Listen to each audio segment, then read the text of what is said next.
آل إبراهيم إنك حميد مجيد اللهم بارك على محمد وعلى آل محمد كما باركت على إبراهيم وعلى آل إبراهيم إنك حميد مجيد.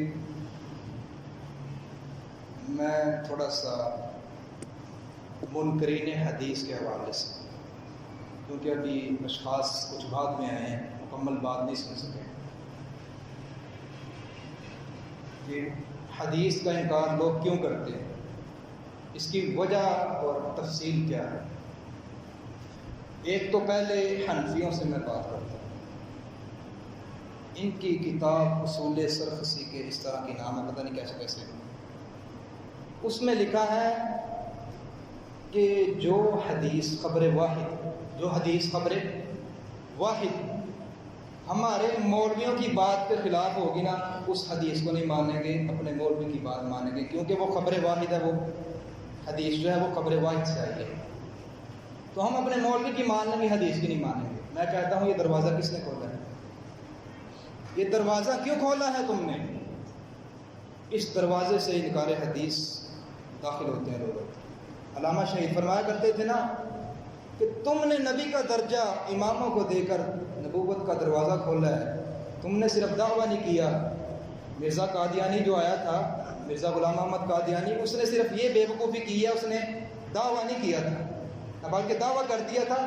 اس نے کہا تھا میں نبی ہوں، اور باتیں بھی پیش کر دیں، ادھر باتیں پیش کر دی ہیں، لیکن دعویٰ نہیں کیا. بھائی بات یہ ہے کہ قرآن و سنت کے قوانین مانے جائیں. ایک تو یہ دروازہ کھلا ادھر سے، خبر واحد آ جائے تو مولوی کی بات مانیں گے، خبر واحد چھوڑ دیں. ایک یہ. دوسرا سر سید احمد خان بر صغیر میں جو انکار حدیث، وہ تو پچھلی پرانی بات. سر سید احمد خان آئے، انہوں نے قرآن کی تفسیر جو لکھی ہے آپ پڑھیں، اس میں انہوں نے حدیث بعض کئی مواقع پر حدیث کا انکار کیا. ایک مقام ہے ان کا جو اسلام مسلمانوں کی تعلیم کے حوالے سے اسلامیات جو مطالعہ پاکستان میں پڑھتے ہیں، لیکن انکار حدیث کی طرف قدم اٹھایا گیا. ان کی طرف سے معجزات کا انکار کیا. انہوں نے کہا کہ جو موسیٰ علیہ السلام نے وہ جو لاٹھی مار کے 12 چشمے جاری کیے تھے، انہوں نے کہا وہ لاٹھی مار کے نہیں تھے ہوئے، وہ پتہ کیا ہوا تھا، وہ لاٹھی لے کر نا اللہ تعالیٰ نے کہا پہاڑ پر چڑھو، وہ لاٹھی کے ساتھ پہاڑ پر چڑھے، وہ اوپر جا کے دیکھا تو پھر وہ پہلے سے ہی 12 چشمے وہاں پر آئے تھے. معجزات کا انکار ایک یہ. دوسرا احادیث کا انکار، اس میں جو دجال کا ذکر ہے، قیامت کا ذکر ہے، یاجوج ماجوج کا ذکر ہے، یہ ایمان کی باتیں ہیں. بھائی جب میں کہتا ہوں قرآن میں اللہ کا ذکر ہے، دیکھا ہے نہیں نہ دیکھا، تو بالغیب مانتے ہیں. الذین یؤمنون بالغیب ویقیمون الصلاۃ ویؤتون الزکاۃ، اس طرح ہم بالآخرۃ ہم یوقنون، قیامت پر بھی یقین رکھیں. تو جب اللہ تعالیٰ کو ہم غیب مانتے ہیں کہ اللہ تعالیٰ عرش پر مستوی ہیں، اللہ تعالیٰ نے رسول بھیجا اور رسول کریم صلی اللہ علیہ وسلم کی ہم نے بات مانی، تو جنت کو بھی مانتے ہیں، وہ بھی نہیں دیکھی، جہنم کو بھی مانتے ہیں. تو جو معجزات نبی علیہ السلام کی احادیث پر ہی کیوں اعتراض کیا جاتا ہے؟ تو اس میں یہ چیز عذاب قبر آیا ہے، تو قبر میں عذاب کیسے ہوتا ہے، یہ کیا ہے وہ. بھائی تمہیں کس نے کہا ہے کہ تم فیصلہ جج بن کر بیٹھ جاؤ؟ کس نے اجازت دی ہے تمہیں اللہ کے معاملے میں دخل دینے کی؟ کسی کے پاس یہ اتھارٹی نہیں ہے کہ وہ اعتراض پیش کرے. اسلام قرآن کی آیت آ گئی، سر تسلیم خم.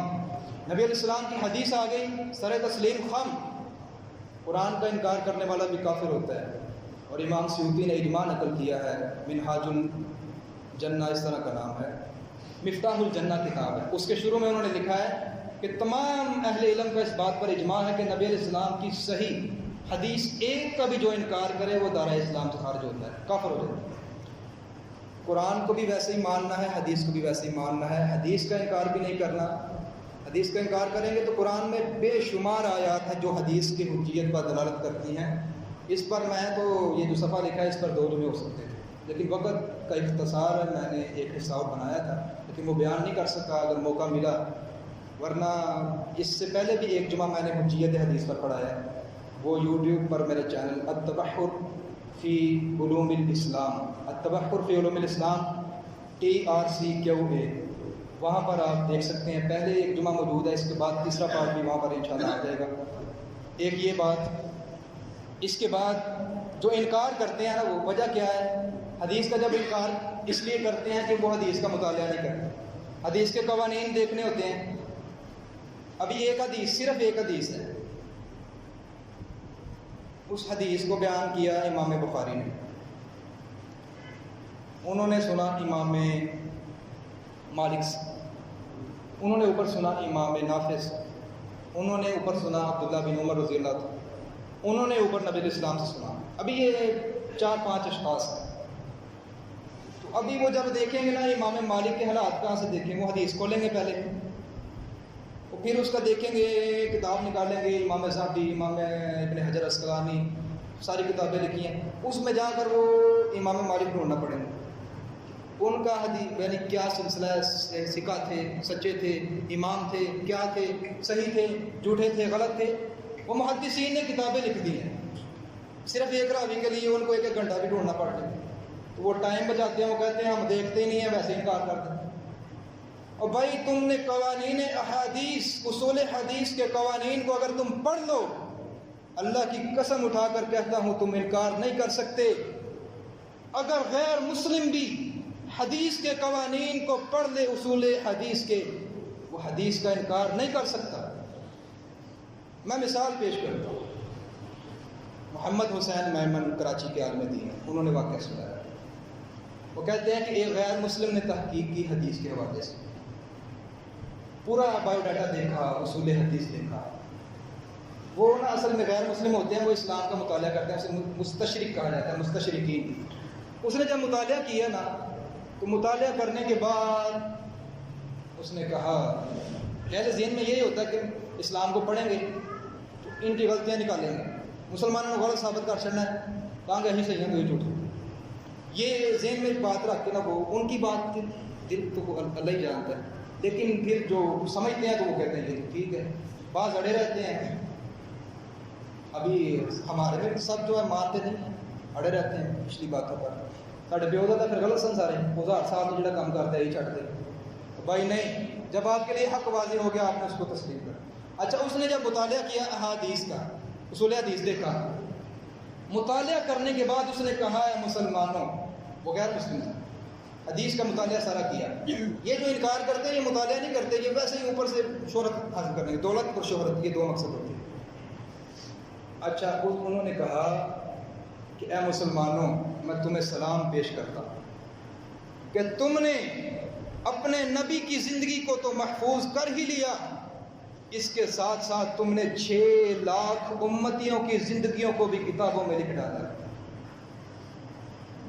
نبی علیہ السلام کی سیرت کو محفوظ بنانے کے لیے محدثین نے جو سارے روات حدیث کے ہیں، وہ ان کے حالات لکھے ہیں نا، یہ صحیح ہے، یہ غلط ہے، یہ سارے راویوں کا جو زندگیاں نقل کر دی ہیں۔ اس نے کہا میں سلام پیش کرتا ہوں، تم نے نبی علیہ السلام کی زندگی کو محفوظ بنا لیا، ساتھ ساتھ 6 لاکھ ان کے امتیوں کی زندگی کو محفوظ بنا لیا، میں تمہیں سلام پیش کرتا ہوں۔